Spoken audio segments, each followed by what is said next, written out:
और big and bold में अब आपको दिखाता हूं आज की अहम पॉलिटिकल न्यूज। सबसे पहले बताता हूं क्या हुआ है कर्नाटक में। बिग एंड बोल्ड में अहम खबर कर्नाटक से। कर्नाटक में सीएम के नाम पर सस्पेंस कायम। खड़गे से मिलने दिल्ली पहुंच रहे हैं सिद्धारमैया। बेंगलुरु में कार्यकर्ताओं से मिले डीके शिव कुमार। खड़गे के घर पहुंचे कर्नाटक के ऑब्जर्वर, सौंपेंगे अपनी रिपोर्ट।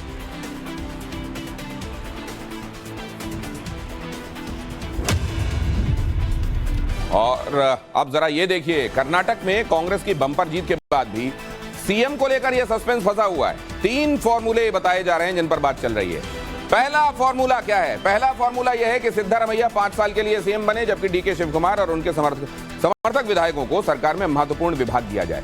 दूसरा फॉर्मूला यह कि सिद्धारमैया पहले सीएम बनकर अगले साल होने वाले लोकसभा चुनाव में पार्टी की अगुवाई करें, या फिर डीके शिव कुमार को सीएम बनाया जाए और 2028 विधानसभा चुनाव उनकी ही अगुवाई में पार्टी लड़े।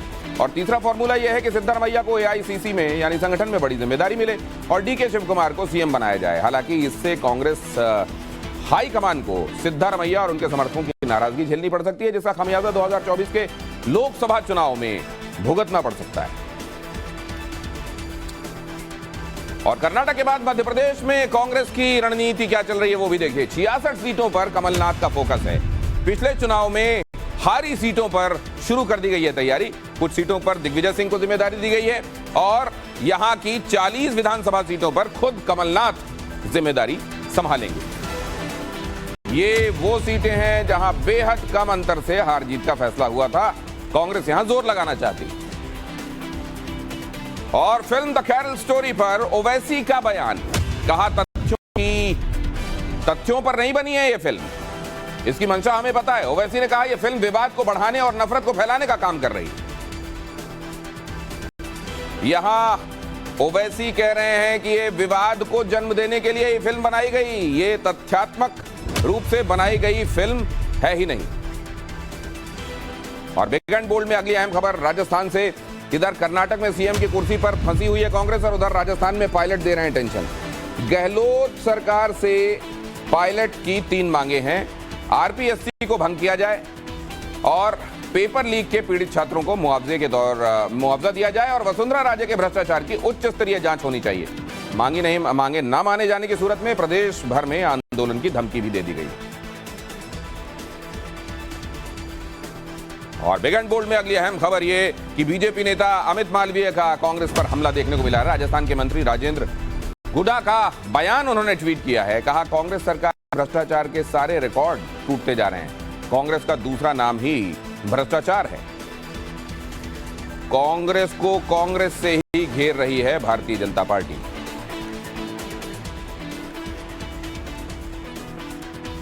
और इधर निकाय चुनावों में शानदार प्रदर्शन करने के बाद भारतीय जनता पार्टी लोकसभा के लिए अभी से कमर कस रही है। पूरा गेम प्लान क्या है उत्तर प्रदेश में भारतीय जनता पार्टी का, ये रिपोर्ट।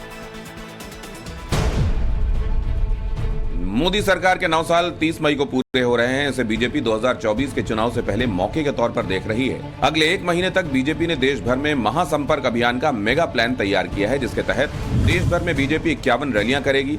396 लोकसभा सीटों पर जनसभाएं होंगी, जिसमें केंद्रीय मंत्री, पार्टी के राष्ट्रीय पदाधिकारी शामिल होंगे। जनसभाओं में राज्य के मुख्यमंत्री, नेता प्रतिपक्ष, सांसद, विधायक भी शामिल होंगे।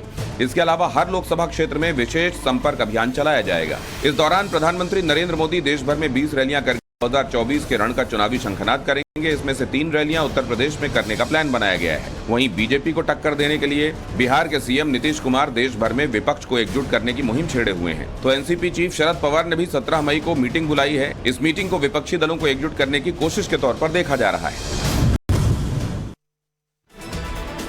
और आगे मैं आपको बताने वाला हूं पूरी दुनिया में क्या अहम घटा जो आपको जान लेना चाहिए, लेकिन उससे पहले सियासत की 5 और अहम खबरें आपको जान लेना चाहिए। Big and bold, quick check. उससे पहले ये अहम खबर आपको बता दूं, आतंकी संगठन हिजबुत तहरीर पर बड़ा खुलासा हुआ है। मध्य प्रदेश के गृह मंत्री नरोत्तम मिश्रा का बयान। जिहादी मानसिकता का प्रचार कर रहे थे आरोपी संदिग्धों में जिम ट्रेनर, प्रोफेसर और कोचिंग के संचालक भी।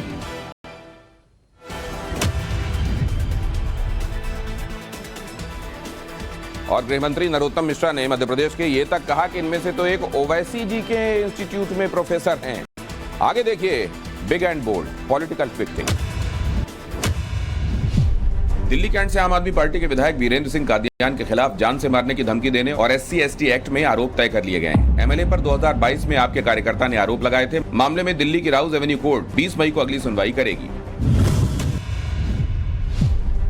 दिल्ली सरकार के पूर्व मंत्री सत्येंद्र जैन ने जेल अधीक्षक से अपने सेल में कैदियों की संख्या बढ़ाने की मांग की है। सत्येंद्र ने चिट्ठी में लिखा कि वो काफी अकेलापन महसूस कर रहे हैं और उनके साइकियाट्रिस्ट ने उन्हें अकेला नहीं रहने और सोशल सर्कल बढ़ाने की सलाह दी है।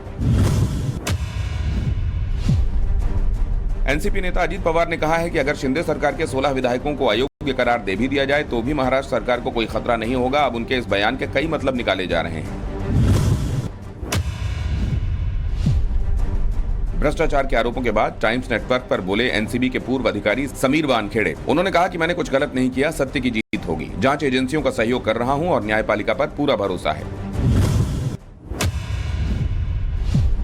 मेरठ में चुनावी नतीजे घोषित होने के बाद बीजेपी और बीएसपी प्रत्याशियों में जमकर मारपीट हुई। बीजेपी प्रत्याशी चुनाव जीतने के बाद बीएसपी कैंडिडेट से मिलने के लिए उनके घर पहुंचे, जहां बीएसपी नेता ने उन्हें थप्पड़ जड़ दिया। इसके बाद दोनों नेताओं के समर्थकों में जमकर मारपीट हुई।